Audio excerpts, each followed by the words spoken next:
Փետրվարի 22-ն է, մոտ 40 րոպե առաջ ներքին գործերի նախարարության ոստիկանության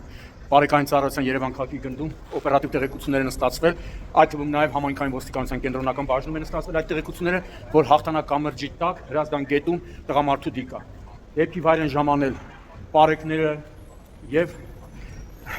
ոստիկանության կենտրոնական բաժնի ծառայողները, տեղում պարզվել է, որ տարածքը, որտեղ որ հայտնաբերվել է տղամարդու մարմինը, սպասարկվում է համայնքային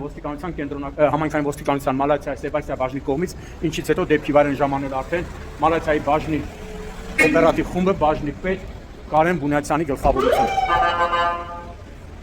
Ժամանել են նաև փրկարարները Երևան քաղաքի Լաշեք փրկարարական ջոկատից, 7-րդ ջոկատից, այս պահին արդեն փրկարարները պատրաստվում են որպեսզի ճոպաններով մահացածի մարմինը դուրս բերեն գետից։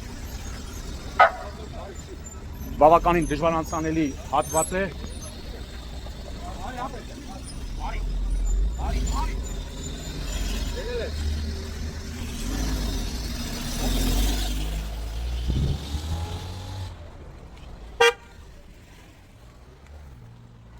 Իմ տեղեկություններով մահացածը նախկին պաշտոնյա է, տեղի ունեցած է ինքնասպանություն թե դժբախտ դեպք, դա պարզվելու է։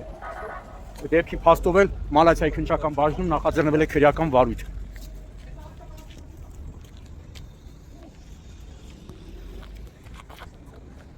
Այս հատվածից պետք է փրկարարները իջնեն, ինչը իրոք բավական դժվար անցանելի հատված է։ Այս պահին արդեն Հրազդան գետում քննչական գործողություններ է կատարվում Մալաթիայի քննչական բաժնի հատկապես կարևոր գործերով ավագ-քննիչի կողմից,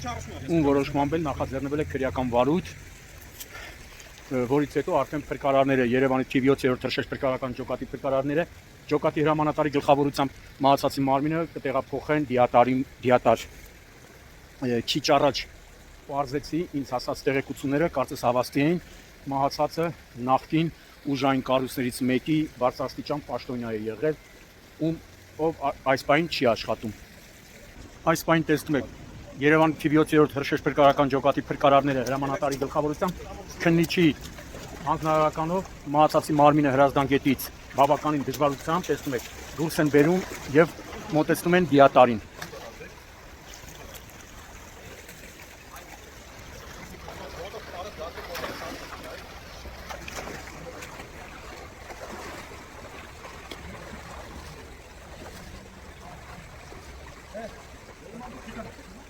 Ամբողջ պրոցեսը քննիչի կողմից տեսանկարահանվում է,